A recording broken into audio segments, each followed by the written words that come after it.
ಇಷ್ಟು ದಿನ ನಾನು ಗಮನಿಸ್ತಿದ್ದಂಗೆ ಯೋಗ ಮಾಡಿ ಯೋಗ ಕ್ಲಾಸ್ಗಳು ನಡೀತಾನೆ ಇರಲಿಲ್ಲ, ಎಲ್ಲ ಮುಚ್ಚೋಗಿತ್ತು.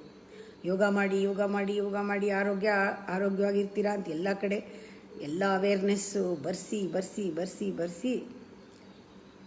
ಯೋಗ ಮಾಡೋಕ್ಕೆ ಶುರು ಮಾಡಿದ್ರು. ಈಗ ಮೆಂಟಲ್ ಹೆಲ್ತ್ ಬೇಕು, ಮನಸ್ಥಿತಿ ಚೆನ್ನಾಗಿಲ್ಲ, ಅದು ತುಂಬ ಪರಿಣಾಮ ಆಗುತ್ತೆ ದೇಹದ ಮೇಲೆ. ಧ್ಯಾನ ಮಾಡಿ, ಪ್ರಾಣಾಯಾಮ ಮಾಡಿ, ಇವಾಗ ಎಲ್ಲ ಕಡೆನೂ ಜನ ಆಶ್ರಮಕ್ಕೆ ಬರೋಕ್ಕೆ ಶುರು ಮಾಡಿದ್ದಾರೆ. ಧ್ಯಾನ ಕಲಿತಾರೆ, ಪ್ರಾಣಾಯಾಮ ಸೀರಿಯಸ್ ಆಗಿ ಮಾಡ್ತಾರೆ, ಎಲ್ಲರೂ ಇಷ್ಟು ಇಂಪ್ರೂವ್ ಆಗಿದೆ.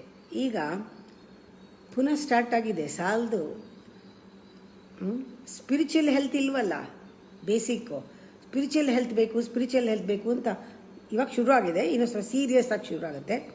ಆಗ ಆಶ್ರಮದಿಂದ ಎಲ್ಲ ದೇವಸ್ಥಾನಕ್ಕೆ ಹೋಗೋಕ್ಕೆ ಶುರು ಮಾಡ್ತಾರೆ.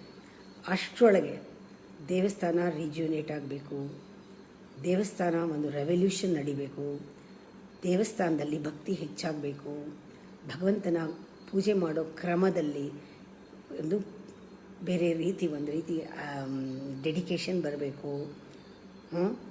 ಇಷ್ಟು ದಿನ ಕಲಿಸಿದ ಯೋಗ, ಇಷ್ಟು ದಿನ ಕಲಿತಿದ್ದ ಪ್ರಾಣಾಯಾಮ, ಧ್ಯಾನ ಎಲ್ಲ ಉಪಯೋಗಿಸೋ ಜಾಗ ಆಗಬೇಕು ದೇವಸ್ಥಾನ.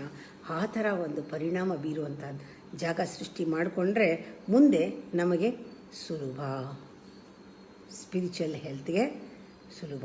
ಅಲ್ಲೇ ಯೋಗ ಮನಸ್ಸಿನ ದೇಹದ ಎಲ್ಲ ಕಲ್ಮಶ ತೊಳ್ಕೊಳ್ಳೋ ಜಾಗ ಆಗುತ್ತೆ ದೇವಸ್ಥಾನ. ಈ ಥರ ವಾಪಸ್ ಬರಬೇಕು ಅಂತ ಆಸೆ.